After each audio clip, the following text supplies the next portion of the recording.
Love stories.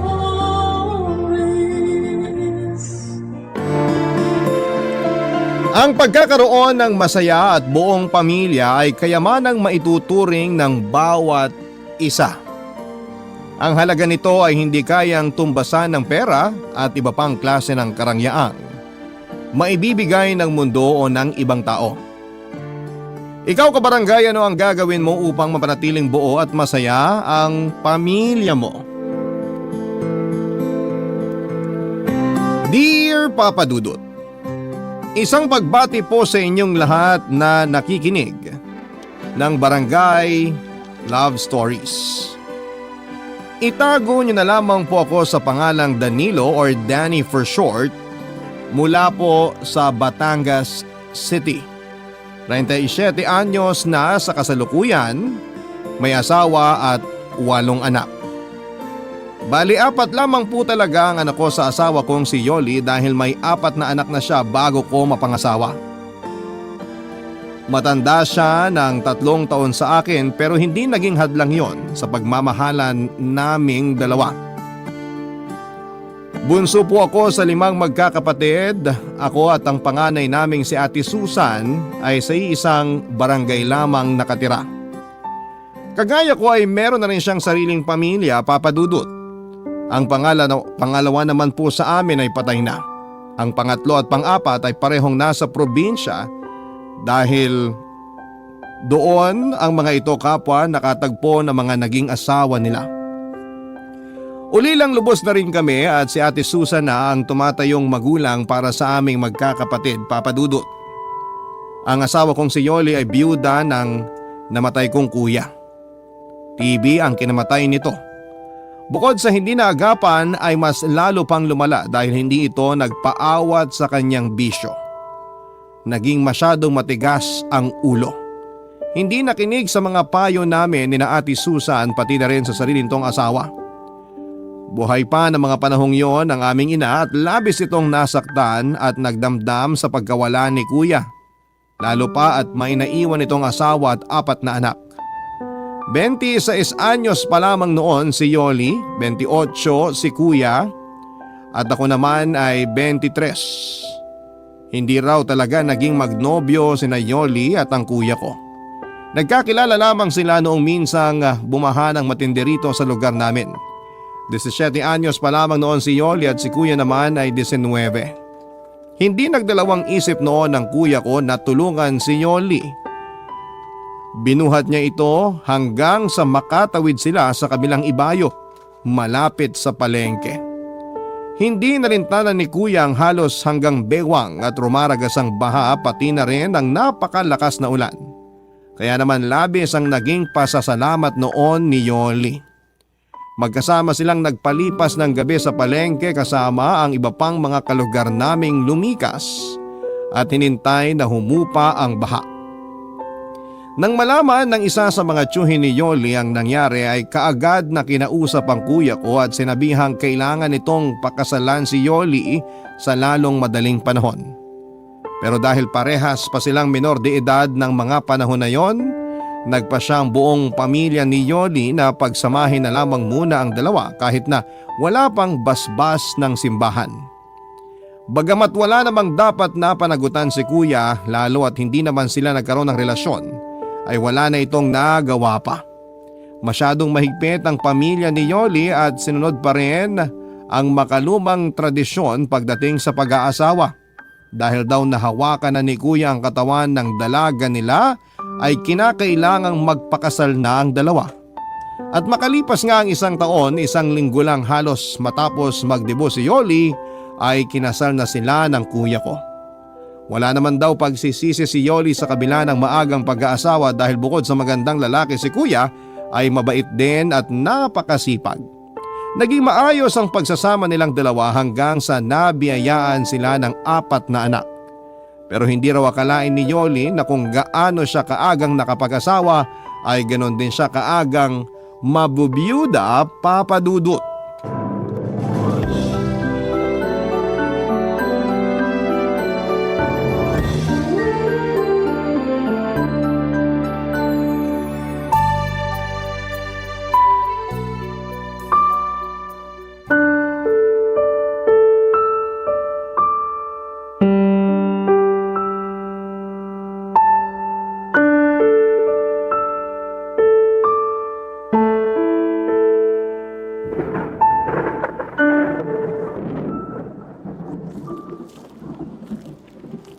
Ate Yoli, uwi na raw tayo, sabi ni Ate Susan.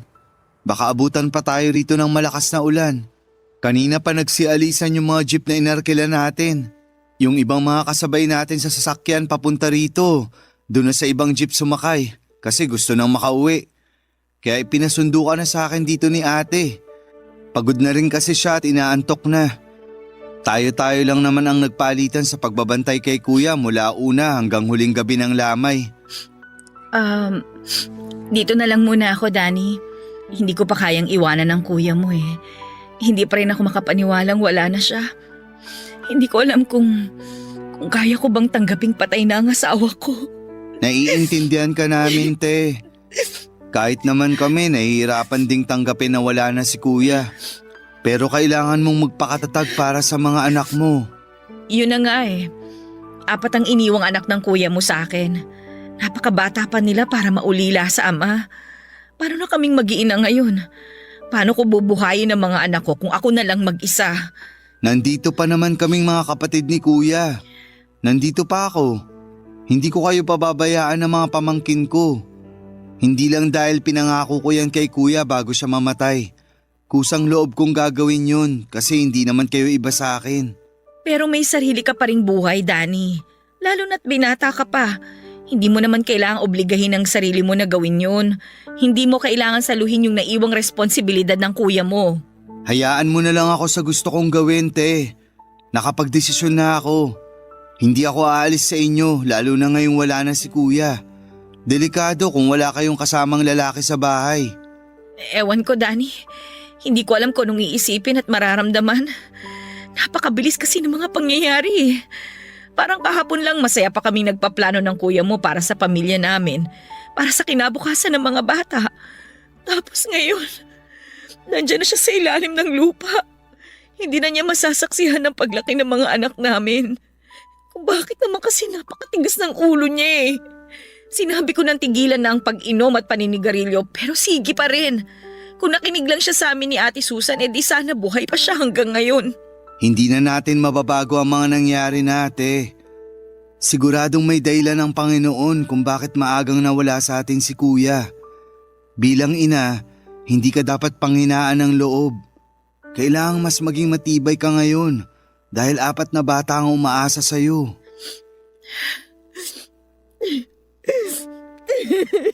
Tama na yan, te. Tumahan ka na. Baka pag makita kang ganyan ng mga anak mo sa jeep mamaya, mag-iyakan din yung mga yun. Lalo na yung bunso mo. Magiging maayos din ang lahat. At gaya ng sinabi ko kanina, nandito lang ako. Hindi ko kayo pababayaan ng mga pamangkin ko. Maraming salamat, Danny. Sa totoo lang, napakalaking tulong mo sa amin lalo na sa mga bata. Hindi ko tuloy alam kung paano ako makakabawi sa'yo. Ano ka ba, te? Huwag mo nang isipin yun. Sino pa ba magtutulungan lalo na sa oras ng kagipitan kundi tayong pamilya rin naman, di ba? Tara na. Kanina pa sila naghihintay sa atin.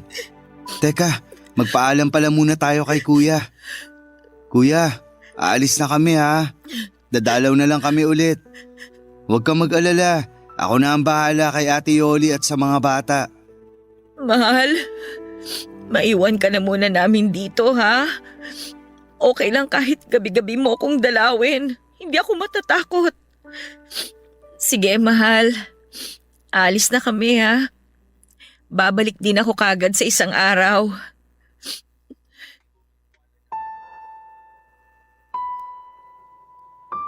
Bago ako tumira noon sa kuya ko Papa Dudut ay nagtrabaho muna ako ng ilang taon sa Rizal bilang panadero. Pero nang mabigo ako sa aking unang pag-ibig ay nagpasya akong umuwi muna rito sa Batangas. Para makalimutan ang babaeng nanakit sa puso ko at para na rin simula ng bagong kabanata ng buhay ko. Kargador noon sa palengke si kuya at paminsan-minsan ay isinasama niya ako para meron akong sideline. Hanggang sa isang araw ay may pinsang kami na nag-alok sa akin para magtrabaho sa pinapasukan nito bilang construction worker. Nagustuhan ko ang trabahong yon at tuwang-tuwa rin sa akin ang pinsan namin dahil masipag daw ako at mabilis matuto. Kaya naman tuwing may bago siyang project ay sinasama na niya ako palagi. Hindi na ako nakaalis kina kuya dahil maayos naman ang kita ko sa construction. Tuwing araw ng Sabado ay pumupunta kami kina Ate Susan para makipag-inuman sa aming bayaw. Dahil doon ay mas lalong naging matibay ang samahan naming magkakapatid. Kaya nang dumating bigla ang malaking pagsubok sa pamilya namin, ang pagkawala ni Kuya ay kami ni Ate Susan ang nagtulungan sa pag-aasikaso mula sa gastusin sa ospital hanggang sa pagpapalibing sa kapatid namin. Tinupad ko rin ang pangako ko kay Yoli na aalalayan at tutulungan ko siya sa pagpapalaki at pag-aalaga sa 4 na anak na naiwan sa kanya ni Kuya. Laking pasasalamat niya dahil nang mabiyuda siya ay sa kanila pa rin ako nakatira. Nakatulong ang pananatili ko kina Ate Yoli para mabilis niyang matanggap ang pagkawala ni Kuya. Para raw siyang nagkaroon ng bagong kapatid sa katauhan ko. Sinikap ko namang maayos na magampanan ang obligasyon ko bilang pangalawang ama ng aking mga pamangkin. Hindi maiiwasang pagchismisan kami ng mga tao lalo na ng aming mga kapitbahay dahil kahit pa halos tunay na magkapatid na ang turingan namin noon ni Yoli, lalaki pa rin ako at biyuda naman ang hipag ko. Nilagyan nila ng mali siya ang pagiging malapit namin sa isa't isa. Nagpasya kaming huwag na lamang pansinin ang mga naririnig naming bulong-bulungan sa paligid at ang makahulugang mga tinginan ng mga tao tuwing magkikita kami na naglalakad sa may kalsada. Pero hindi ko rin naman sila masisisi dahil kung titignan ay para talaga kaming mag-asawa noon. Parang isang masayang pamilya, Papa Dudut. Close sa akin ang mga anak ni Kuya. Tuwing umaga ay inihahatid pa ako ni Yoli palabas ng eskinita at kung minsan ay hanggang sa paradahan pa ng tricycle dahil habol ng habol sa akin ang bunso nila ni Kuya. Hanggang isang araw ng Sabado ay napilit ako ng pinsang kong sumama sa bahay ng isa naming katrabaho. Birthday daw kasi nito at naghahanda para lang sa amin. Nag-alala ako dahil alam kong hinihintay ako ni Yoli at ng mga bata lalo na at kapag ganong araw ng sahod ay palagi akong may pasalubong sa kanila. Pero dahil nga sa napasubo na ako ay sa pinuntahang birthdayan ay hindi naiwasang naparami ang inom ko noong magkasarapan na. Inihatid pa ako ng pinsan namin pauwi kina Yoli dahil lasing na lasing ako. Ang inaasahan ko ay tulog na ang mag-iina dahil mag-aalas 11 na yon ng gabi pero nagulat ako nang pagbuksan ako ni Yoli ng pintuan, Papa Dudut.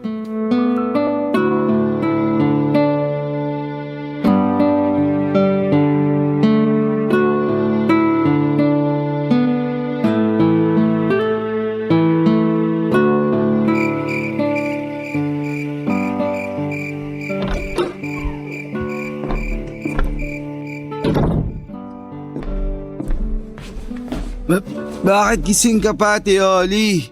Gabing-gabi na. Oo nga gabing-gabi na pero kauuwi mo lang. Hinihintay kita kaya gising pa ako. Naku, pasensya na kayo. Wala akong nabiling pasalubong ngayon. Yung mga bata, kamusta? Napuyat kaya hintay sa'yo yung mga bata lalo na si Bunso. Dati naman palagi ka maaga kahit Sabado. Saan ka ba galing? Nag-alala tuloy ako sa'yo kasi ngayon ka lang umuwi ng ganitong oras. Talaga? Nag-alala ka sa akin? Oo nga, nag-alala ako kasi akala ko kung napano ka na. Teka, hindi mo pa sinasagot yung tanong ko kung saan ka nang galing ah. Mukhang lasing na lasing ka. May hindi ka ba sinasabi sa akin? May problema ba? Naku, wala namang problema. May nag-birthday lang kaming katrabaho kaya ayun, napilit nila akong sumama at uminom. Hindi na tuloy ako nakabili ng pasalubong para sa inyo. Naku, wag mo nang isipin yung pasalubong. Ang mahalaga, nandito ka na at ligtas ka na nakauwi. Ano, kakain ka pa ba? Tinirang kita ng ulam, bopis na manok, yung paborito mo, maanghang. Wow, talaga? Sayang, Ang sarap sana ng bopis kaya lang busog na ako te. Maraming handa sa pinuntahan namin. Bumaha rin ang alak kaya nalasing talaga ako. Sa pulutan pa nga lang busog na ako. Lalo na sa inihaw na liempo at sabaw ng goto. Ganun ba? Eh di ililigpit ko na itong mga pagkain. Bukas mo na lang kainin, hindi naman ito mapapanis. Salamat sa paghintay na makauwi ako, Ate Yoli ha. Salamat din sa bopis. Kahit bukas ko pa matitikman. Alam na alam mo talaga paborito ko. Wala yon. Napakalit na bagay kumpara sa lahat ng tulong at sinakripisyo mo para sa aming mag-iina. O siya, bago pa tayo magkaiyakan dito aakit na ako. Kanina pa ako inaantok. Nilabanan ko lang kasi walang magbubukas ng pinto pagdating mo. Magpalit ka muna ng damit mo bago ka matulog ha. Sandali lang, Ate Yoli. O bakit? Nasusuka ka ba? Oy naku, yan ang problema kapag nasobrahan kayong magkapatid sa pag-inom. Sukahin kayo Hindi naman kita pinagbabawalang uminom, lalo na't binata ka. Pero sana sa susunod, huwag ka na magpapakalasing. Oo, nasusuka ako pero hindi dahil sa alak. Nasusuka ako sa pagmumukha ng kumpare nyo ni Kuya. Balita ko, dinidiskartehan ka raw nun. Paprangkahin na kita, Teoli. Hindi ko siya gusto para maging kapalit ni Kuya. Ano bang pinagsasasabi mo? Huwag mong sabihin niya ng dahilan kung bakit ka naglasing. Hindi yun ang dahilan. Bigla ko lang naalala ngayon yung tungkol doon, kaya nabanggit ko sa'yo. Kung gusto mo mag-asawa ulit, andito naman ako, ate. Bakit lalayo ka pa? Ako na lang. Mahal na mahal ko kayo ng mga bata. Hindi ko kayo pababayaan. Oh! Danny, ayos ka lang ba? Ano nangyari sa'yo? Bakit bigla ka natumba? Tumigil ka na nga sa pag-iyak mo dyan. Ay, halika na. Aalalayan kita para makahiga ka na. Ano, kaya mo bang tumayo? Ha?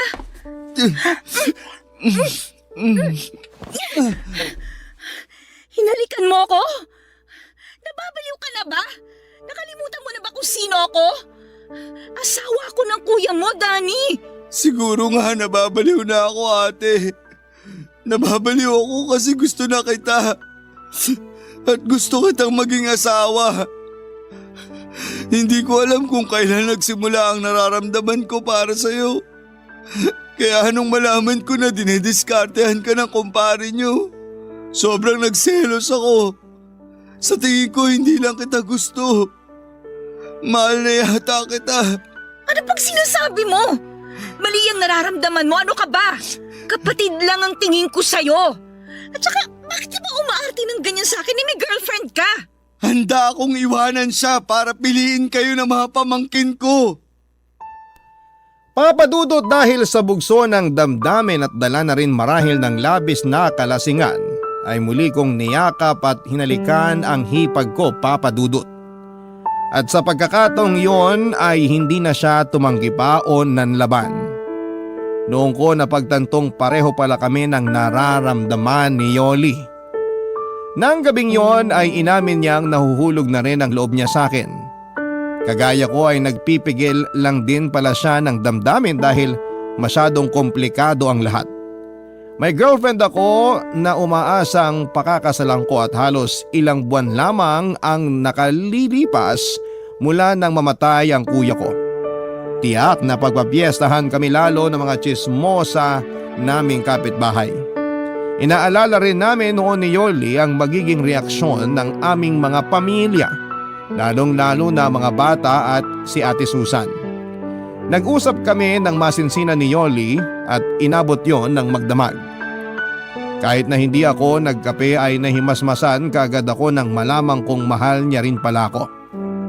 Talagang sobrang saya ko ng mga sandaling yon at pansamantala kong nakalimutan lahat ng alalahanin, pati na rin ang mga posibleng maging hadlang sa pag-iibigan naming dalawa. Walang ibang mahalaga para sa akin kundi kami lamang dalawa, Papadudot. Kaming dalawa lamang ni Yoli at ang nararamdaman namin para sa isa't isa. Barangay Love Stories. Barangay Love Stories. Nagkasundo kami ni Yoli na ilihim na lamang muna ang namamagitan sa amin, Papa Dudut.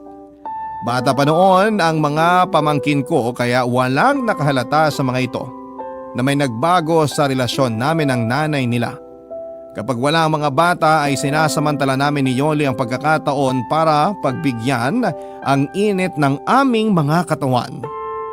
Kapwa naming alam na hindi pa dapat kami umabot sa ganong antas dahil wala pang isang taon mula nang mabiyuda siya pero hindi namin kinaya pang pigilan ang aming mga sarili.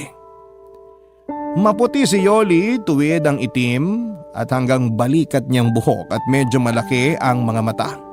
Pero bumagay naman sa hugis ng kanyang mukha. Sakto lamang din ang height niya at maganda pa rin ang hubog ng katawan kahit 4 na ang anak. Kaya hindi nakapagtatakang marami ang umaaligid noon sa kanya nang mamatay si kuya. At isa nga ako sa mga nahumaling sa alindog ng hipag ko. Aminado akong mas gwapo sa akin ang kuya ko lalo at pinaglihiraw ito ni inay kay Santo Niño. Pero nabihag din naman si Yoli ng pagiging chinito ko. Medyo may kapayatan ang aking katawan pero matangkad ako at makisig tingnan. Kulot ang aking buhok na namana naming lahat na magkakapatid sa aming ama. Hindi nalalayo sa itsura ko ang mukha ng aking mga pamangkin kaya parang talagang nagmula sila sa akin. Hanggang sa dumating na nga ang araw na kinakatakutan namin. Lalong-lalo na ni Yoli. Nakarating na sa panganay kong kapatid na si Ate Susan ng chismis tungkol sa amin ng aking hipag. Isang araw ng Sabado pag uwi ko galing trabaho ay naabutan ko si Ate Susan sa bahay. Kausap ang namumutlang si Yoli, Papa Dudut.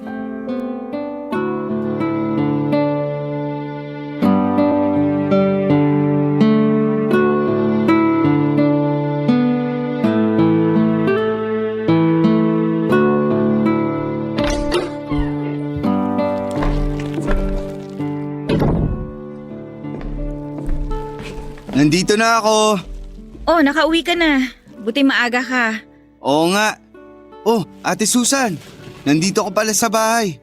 Ba't talagang tatay na tatay na ang dating mo ngayon, Danilo, no? Huwag mo pa rin kalimutang anak sila ng kuya mong namatay at yuhin ka lang nila. Ate Susan naman, syempre alam ko yun. At hindi ko yun makakalimutan. Teka, bakit parang masyado yatang mainit ang ulo mo, te? Oh, heto. Kain ka nito mga dala kong tinapay at ititimpla rin kita ng kape kung gusto mo para may panulak. O baka mas gusto mo mag-soft drinks ngayon. Yun na nga lang siguro para naman lumamig ang ulo mo. Tagal mong hindi nagawi rito sa bahay tapos mukhang mauuwi pa yata sa tampuan tong pag-uusap natin. Napaka-busy kong tao, alam mo yan. Kaya hindi ako nagpunta lang dito para makipagdaldalan.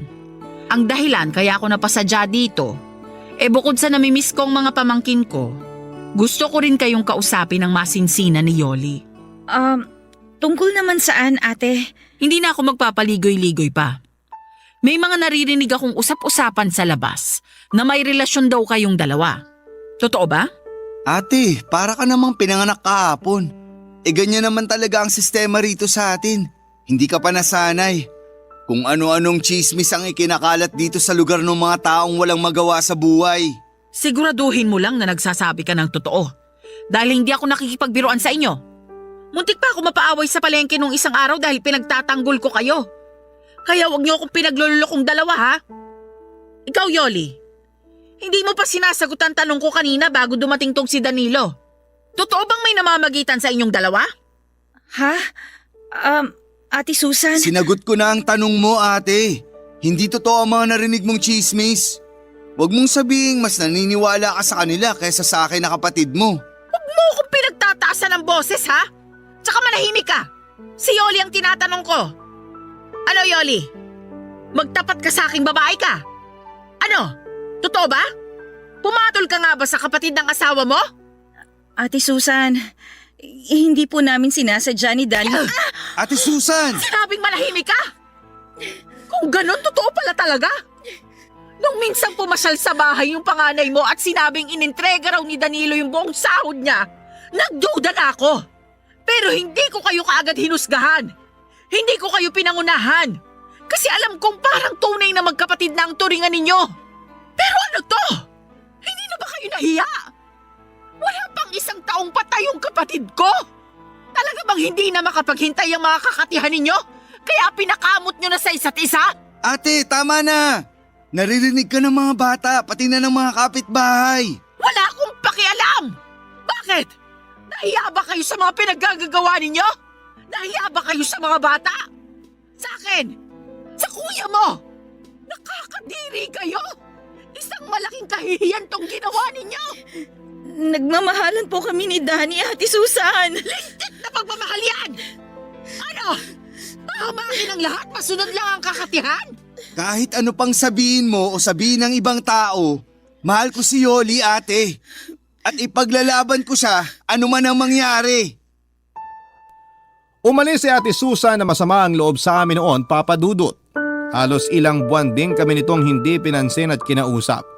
Pero nagpasalamat pa rin kami dahil hindi naman idinamay ni ate ang mga bata sa galit niya sa amin. Malaya pa rin nakakapunta sa bahay ni Ate Susan ang mga pamangkin ko. Tinutuo ko ang sinabi ko kay Yoli na iiwan ko ang girlfriend ko nung mga panahong yon dahil mas pinili ko silang mag-iina. Tinanggap ko na lamang ang galit ng ex ko pati na rin ng pamilya nito. Hindi pa rin nawala ang usap-usapan tungkol sa amin ni Yoli at sa halip ay mas lalo pa yung lumala.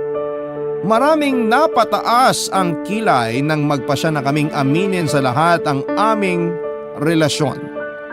Ang iba nga ay diring-diri pa na akala mo'y kung sinong banal at malinis ang mga pagkatao. Pero hindi kami nagpaapekto sa kanila lalo't kami naman ni Yoli ang magsasama. Katwiran naming dalawa ay wala naman silang ambag sa mga buhay namin at isa pa, totoong nagmamahalan kaming dalawa. Nang isilang ni Yoli ang panganay namin ay noon lamang ulit kami kinausap ni Ate Susan. Nabawasan ang bigat sa dibdib na aking nararamdaman noong magkaayos kaming magkapatid. Kalaunan ay natanggap na rin ng mga pamilya namin ni Yoli ang aming relasyon. Naging maayos at masaya ang unang taon ng aming pagsasama. Naging napakasaya ko sa piling niya at Papa Dudut, Papa na po ang tawag sa akin ng mga pamangkin ko. Mabilis na lumipas ang mga taon hanggang sa naging 4 na ang anak namin ni Yoli. Kinailangan ko nung magdoble kayo dahil sa paglaki ng aming pamilya. Halos gawin ko ng araw ang gabi para lamang matustusan ang lahat ng pangangailangan ng aking mag-iina. Pero kung kailan nagsisipag-aral na ang mga pamangkin ko ay saka naman ako natutong bumarkada at magbisyo noon, Papa Dudut.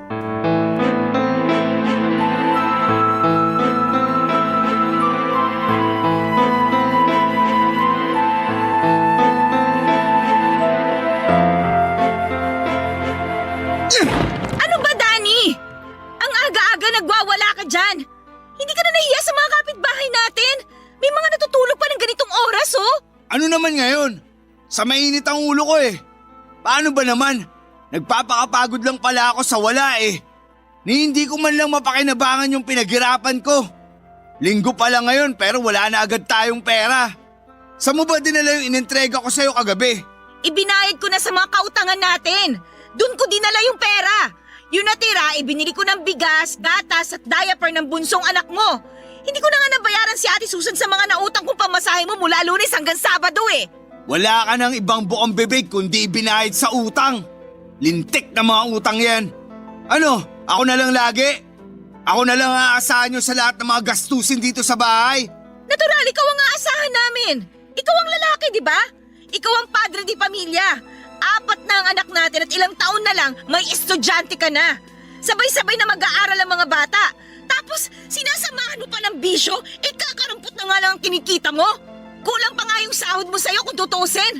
Kaya huwag ka magre-reklamo dyan kung linggo pa lang wala ka ng pambili ng ulam. Kung hindi ka bumili kagabi ng alak at sigarilyo, edi sana may pera ka pa ngayon. Wala kang pakialam kung saan ko gustong gastusin ang pera ko. Dahil pera ko yon. Uubusin ko yon kung kailan at saan ko gusto. Hindi ko na kayang sustentuhan ang mga anak nyo ni Kuya.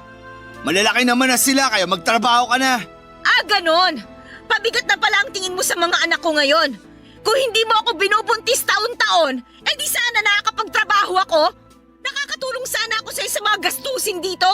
At saka ang lakas naman ng apog mong magreklamo samantalang ikaw naman na nag-aaksaya ng pera sa mga bagay na walang kwenta. Ano ba nangyari sa'yo? Nasa na ba yung Danny na mabait, mapagpasensya, malambing at responsabling ama? Nasaan na ang Danny na minahal ko? Pwede ba, Yoli? Tigilan mo nga yung kadramahan mo. Wala akong panahon sa mga ganyan. Pagkain ang kailangan ko kasi gutom na ako. Gawan mo ng paraan yung pambili ng ulam. Pag lalo akong nayamot, babasagin ko lahat ng mga gamit dito sa bahay. Eh di basagin mo! Diyan ka naman magaling sa pagbabasag, sa pagwawala. Sige, magbasag tayo, Danny. Tutulungan kita para maubos lahat ang gamit natin na ipinundar natin. Akala mo ba, ikaw lang ang nahihirapan? Sawang-sawa na rin ako sa ganitong buhay. Pagod na akong intindihin ka. Kaya mas mabuti pang sabayan na lang kita sa pagwawala mo. O itong pinggan, babasagin ko sa harap mo. Hinahamon mo ba akong babae ka? Sige, basagin na natin lahat ng mga plato. Pati itong bahay, wawasakin ko. Ulam lang ang hinihingi ko sa'yo pero lalo mong pinaiinit ang ulo ko. Lalo mong inubos na titirang pasensya ko. Nagising ang mga bata dahil sa gulo namin ni Yoli habang nag-aaway papadudot. Malakas na nagsipag-iyakan ang mga ito, lalo na ang aming bunso. Nagsilabasan maging ang aming mga kapitbahay. Ang iba ay umawa at ang iba naman ay nakiosyoso lamang sa mga nangyayari. Marahil ay nagulat ang mga ito dahil yon ang kauna-unahang pagkakataong nag-away kami ni Yoli at sa sobrang galit ko ay napagbuhatan ko rin siya ng kamay papadudot. Hindi ko alam kung paano nakarating sa pinsang kong kasama ko sa trabaho ang tungkol sa nangyaring gulo. Basta bigla na lamang itong dumating at hinila ako palabas ng bahay. Ang buong akala ko noon ay susuntukin ako ng pinsan ko pero hindi naman ganon ang ginawa nito. Kinausap lamang ako ng masinsinan hanggang sa ako ay mahimasmasan. Hindi umalis sa amin ang aking pinsan hanggat hindi kami nagkakaayos ni Yoli. Sinsero akong humingi ng tawad sa kanya at pinaliwanag kong nadala lamang ako ng emosyon. Nangako rin ako kay Yoli na hindi na mauulit ang mga nangyari. Lalo at kitang-kita ko noon ang takot sa mga mata ng aking mga anak, Papa Dudut. Barangay Love Stories. Barangay Love Stories. Papa Dudut, sa paglipas ng mga araw ay mas lalo pang lumala ang pagkalulong ko sa barkada at sa bisyo. Hindi na lamang sa alak at sigarilyo na uubos ang pera ko dahil natuto na rin po akong gumamit ng ipinagbabawal na gamot. Napakabilis uminit ng ulo ko lalo na kapag hindi ako nakakatikim ng droga. Umabot na sa puntong pati ang mga bata ay napagbubuhatan ko na rin ang kamay. Doon na nagpasya si Yoli na maghanap ng trabaho. Dahil kung hindi niya yon gagawin ay mamamatay sila sa gutom ng mga anak namin. Ipinasok siya ng isa naming kapitbahay kina Mang Densyo, isa sa mga pinakamayaman sa aming lugar. 65 anyos na ito ng mga panahon na yon at biyudo. Makisig pa rin tignan sa kabila ng edad nito at malakas ang dating, palibasa ay may pagkamistiso. Nag-iisa lamang sa malaki nitong bahay ang matanda pero suportado ng mga anak na nasa Italia.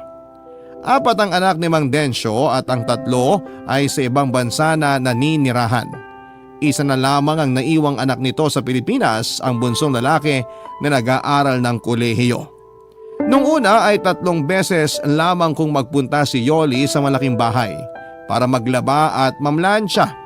Tuwang-tuwa siya dahil maayos magpasahod si Mang Densyo at palagi pa siyang may dalang pagkain pag uwi sa bahay namin. Ako naman, Papa Dudut, ay natuwa rin ng mga panahong yon dahil solong-solo ko na ang aking sweldo. Wala na magreklamo at magbubunga nga kahit ubusin ko pa lahat ng pera ko sa aking mga bisyo. Hanggang sa ang 3 araw na schedule ng pasok ni Yoli sa malaking bahay ay nadagdagan pa ng 3 araw, Papa Dudut.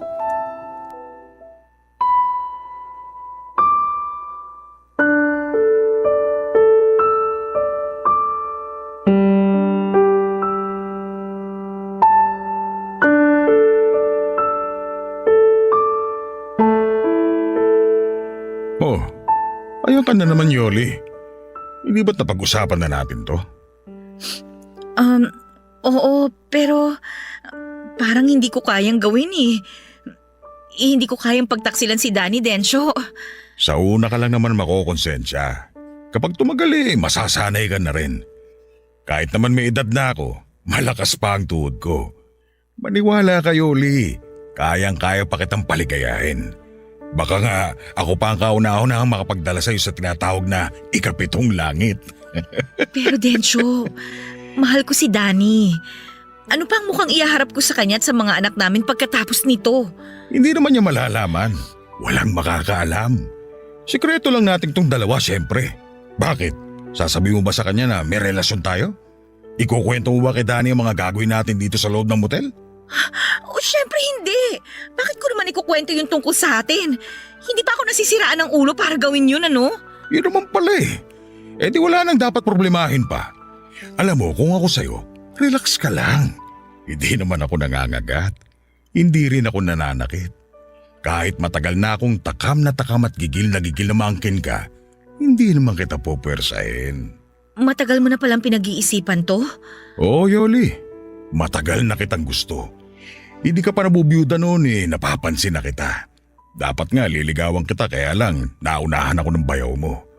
Mas bagay sana tayo kasi biyudo ko tapos biyuda ka naman. Maganda sana ang kombinasyon nating dalawa. Hindi ko alam kung anong sasabihin ko. Wala ka namang dapat sabihin. Ang totoo niyan, may isa akong inutusang tao para subaybayan ka. Ganoon kita kagusto. Kaya nung malaman kong problemado ka kay Danny, lalo na sa pera, sinabi ko sa tao ko na alokin kang pumasok sa akin bilang labandera. Kung ganun, pinlano mo lahat ito, Densyo? Oo, at wala akong pinagsisisihan sa mga ginawa ko.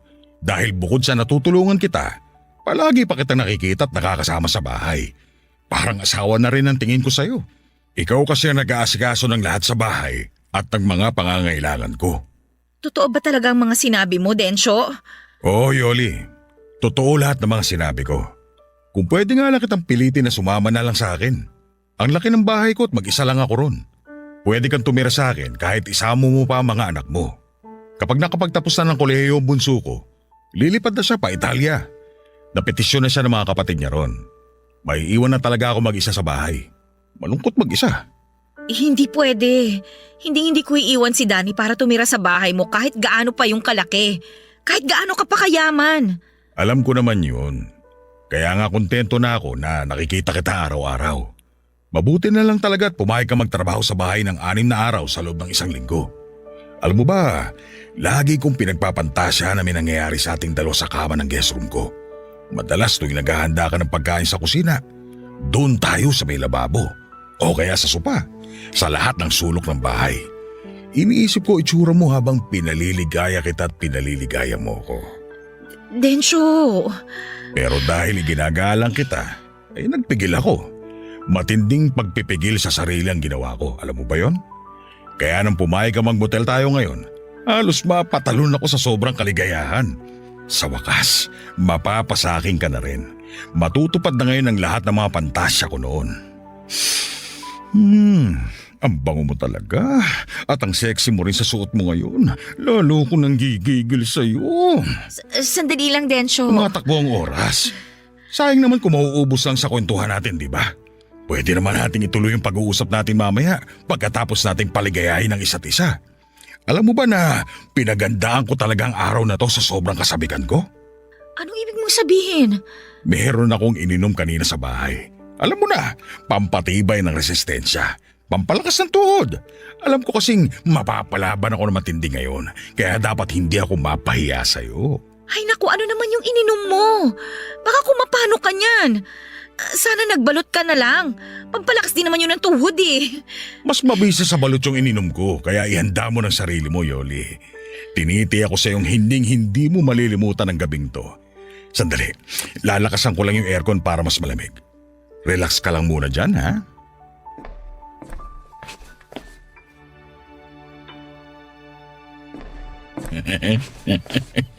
Ayan, mas malamig na. Okay na ba sa'yo ang ganyang lamig? Okay na sa akin. Okay. Ano, sisimulan na ba natin? Kanina lang, kabang-kaba ka na. Tapos umiiyak ka pa. Pero ngayon, parang ikaw pa tong masabi kesa sa akin. Iba ka talaga, Yoli. Halika na, humiga ka na sa kama. O baka gusto mo, ako muna ang hihiga at ikaw muna ang... Densyo? Okay ka lang ba? Hindi ako makahinga, Yoli. Bakit? Ano nangyayari sa'yo? Ay! Densyo! Densyo! Tulong! Tulungan niyo kami! Tulong! Densyo! Papadudot dahil sa labis na pagkataranta sa mga nangyari kay Mang Densyo ay nakalimutan na ni Yoli kung nasaan sila ng mga oras na yon. Nagsisigaw siya para humingi ng tulong at kaagad namang may sumaklolo sa kanya na staff ng nasabing motel at inalalayan si Yoli palabas ng kwartong kinuha nila ng kabit niyang matanda. Pagdating sa counter ay kaagad na tinawagan ni Yoli ang bunsong anak ni Mang Densyo para ipaalam kung ano ang nangyari sa tatay nito. Sumama si Yoli hanggang sa ospital at nalaman niyang inatake nga sa puso si Mang Densyo. Bukod sa matinding emosyon dulot ng pananabik kay Yoli ay na-overdose din pala ito sa ininom na tableta na mabisa raw para maging mas matikas ang pagkalalaki niya. Sa kamalasan ay naging sanhi pa yon para bawian ito ng buhay. Hiyang-hiya si Yoli sa anak ni Mang Densyo at sa lahat ng mga taong nakasaksi sa nangyari, papadudot. Sinisi rin niya ang kanyang sarili sa pagkamatay ng matanda. Tama nga ang sinabi sa kanya ni Mang Densyo na hinding-hindi malilimutan ni Yoli ang gabing yon na nagsilbing bangungot para sa kanya. Mabilis na kumalat sa lugar namin ang tungkol sa iskandalong kinasangkutan ni Yoli. Sa halip na umuwi sa bahay namin ay doon siya nagpunta sa matalik niyang kaibigan na nakatira sa kabilang bayan. Nang mabalitaan ko yun ay gumuho ang mundo ko. Para po akong pinagsakluban ng langit at lupa. Parang sinaksak ng libu-libong punyal ang aking dibdib. Pakiramdam ko rin ay kaya kong pumatay ng tao ng mga oras na yon, papadudot.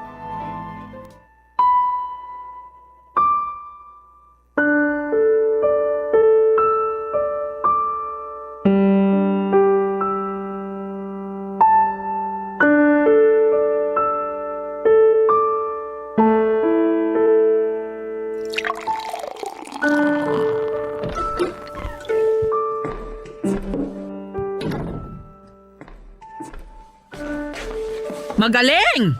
Napakagaling! Wala na nga kayong malamon. Nagagawa mo pang lumaklak ng alak, Danilo. Tinamaan ka talaga ng lintik, ano? Naku! Andito na naman pala ang ate kong bungangera at pakialamera. Ano? Masaya ka na ngayon? Wala na si Yoli. Hindi na umuwi rito mula nung matigok sa motel yung kabit niyang matanda. Sira na ang pamilya namin. Masaya ka na ba? Ha, Ate Susan? Masaya na ba kayo? At ano naman ang dapat kong ikasaya sa nangyari, Aber? Hoy, ang kapal naman ang mukha mong pagsalitaan ako ng ganyan. Eh bakit? Nasasaktan ka? Kasi totoo. Kung di ko pa alam, ayaw nyo naman talaga sa relasyon namin ni Yoli. Nagkukunwari lang kayong tanggap nyo na kami pero ang totoo, hinihintay nyo lang na magkasira kami at tuluyan ng maghiwalay. Hoy, Danilo! Dahan-dahan ka sa pananalita mo, ha? Oo, totoong ayaw ko sa relasyon ninyo ni Yoli noon. At nasasaktan ako sa nakikita kong sitwasyon mo ngayon. Ate, hindi ako makapaniwala. Nagawa kong iputan ni Yoli sa ulo. Naging tapat ako sa kanya. Iniwan ko yung dating girlfriend ko para piliin siya at ang mga pamangkin ko. Ang sakit eh. Para akong mamamatay sa sakit. Ay naku Danilo, tumahang ka na. Ano ba kasi itong pinasok mo? Alam ko namang napakalaki ng pagkukulang ko sa mag-iina ko, ate. Napabayaan ko sila na mapabarkada ako at natutong magbisyo. Pero sapat na dahilan ba yun para lukuhin ako at pagtakasilan ni Holly? Para sumama siya sa matandang amo niya at magbiglang liko? Hindi kita masasagot dyan. Wala ako sa posisyon ni Yoli. Kaya hindi ko rin siya pwedeng husgahan. Hindi rin ako perpektong tao. Pero sa tingin ko, kaya niya nagawa yun dahil isa siyang ina. Isang ina na hindi kayang makitang nagugutom ang mga anak niya. Isang ina na handang gawin ang lahat para sa pamilya niya. Kahit kapalit ng pansarili niyang kapakanan. Kaya isinakripisyo ni Yoli ang dangal niya at tiniis ang kahihiyan. Tandaan mo ito, Danilo. May mga pagkakataong inaanay at bumabagsak ang haligi ng tahanan. Pero ang ilaw nito, hindi basta-basta mapupundi. Oo na. Aminado naman ako kasalanan ko kung bakit kinailangang magtrabaho ni Holly, te. Dahil wala akong kwentang padre de pamilya. Isa akong inutil. Shh! Huwag mong sabihin yan, Danilo. Pareho kayong may pagkakamali ni Yoli. Hindi mo ba naisip na baka pagsubok lang ang lahat ng mga nangyayari sa pagmamahalan ninyo? Miss na miss ko na siya, ate. Miss na miss ko na si Yoli. Hinahanap din siya palagi sa akin ng mga bata, lalo na si Bunso. Pero hindi ko alam kung paano ipaliliwanag sa kanila ang lahat. Hindi ko alam kung nasan si Yoli. At kung paano ko siya makukumbinsing bumalik na rito sa bahay. Dahil sa kabila ng mga nagawa niya, mahal na mahal ko pa rin siya. At hindi ko kayang mabuhay nang wala siya, ate. Kailangang mag-usap kayo ng masinsinan ni Yoli. Hayaan mo. Titignan ko kung anong magagawa ko. Ay, sana naman, Danilo. Kapag nahanap ko si Yoli, kapag nakabalik na siya rito, ayusin niyo na ang pagsasama ninyo. Ang pamilya ninyo. Lalo na't nagsisilakihan ng mga pamangkin ko. Magsimula kayong muli. Magbago ka na at bumalik ka na sa dating ikaw, Danilo. Oo, ate. Makakaasa kang susundin ko ang lahat ng mga payo mo. Maraming salamat sa lahat, eh. Salamat dahil kahit naligaw ako ng landas, andyan ka pa rin para damayin ako at akahin pabalik sa tamang daan. Kapatid kita, Danilo. Ano man ang mangyari, pamilya tayo. Kaya sana, kapag nagkaayos kayo ni Yoli, ang Panginoon na ang gawin yung sentro ng inyong buhay at pagsasama. Papadudot pagkatapos ng pag-uusap naming yon ni Ate Susan ay saka pa lamang ako natauhan. Pakiramdam ko ay nawala bigla ang aking kalasingan. Iniligpit ko lahat ng kalat sa mesa at nilapitan ang 8 bata na noon ay mahimbing nang natutulog. Umupo ako sa isang sulok ng higaan at tinitigan sila. Hindi ko napigilang mapaluha noong maalala ko ang pangako ko noon kay Yoli at sa namayapa kong kuya na aalagaan ko silang mag-ina at hindi ko pababayaan. Labis kong pinagsisihan ang lahat ng nagawa kong mga pagkakamali at nangako sa sarili na gagawin ko ang lahat para mabuong muli ang pamilya namin ni Yoli. At sa tulong nga ni Ate Susan pati na ng iba pa naming kamag-anakan ay nahanap ko si Yoli. Nag-usap kami ng masinsinan, Papadudot. Umiyak siya habang humihingi ng tawad sa akin dahil sa naging karupukan niya sa tukso. Lumuluha rin ako habang sinasabi sa kanyang pinapatawad ko na siya at sana ay mapatawad na rin niya ako. Nagkaayos kami at nagkaunawaang muli ang aming mga puso. Nagtiwala siya sa pangako kong magbabago na ako at kakalimutan ang mga barkada maging ang lahat ng aking mga bisyo. Noong umuwi ako sa bahay kasama si Yoli ay halos mag-unahan ang mga bata sa pagsalubong sa kanilang ina. Natapos ang tagpong yon sa mahigpit na pagyayakapan naming pamilya habang nag-iiyakan. Ngayon Papa Dudut ay kasal na kami ni Yoli at magkatulong sa paghahanap buhay para matustusan ang pag-aaral at iba pang mga pangangailangan ng 8 naming mga anak. Kagaya ng payo sa akin ni Ate Susan ay ginawa naming sentro ng aming buhay ang pagmamahalan at ang Panginoon. Ang 6 na araw na para sa pagtatrabaho ay nakalaan para sa aming hanap buhay at ang linggo naman ay para sa aming pamilya. Kinalimutan na po namin ang mga hindi magandang nangyari sa nakaraan. Sa hirap at ginhawa ay magkasama naming haharapin ang mga pagsubok, Papa Dudut. Maraming salamat po sa pagbabahagi ng aking kwento ng pag-ibig, buhay at pag-asa. More power po sa Barangay Love Stories at sa Barangay LS. Ang inyong forever kapuso at ka-barangay, Danny. Nagustuhan ng iyong napakinggan? Ituloy yan via live stream sa www.gmanetwork.com/radio. Barangay LS 97.1 Forever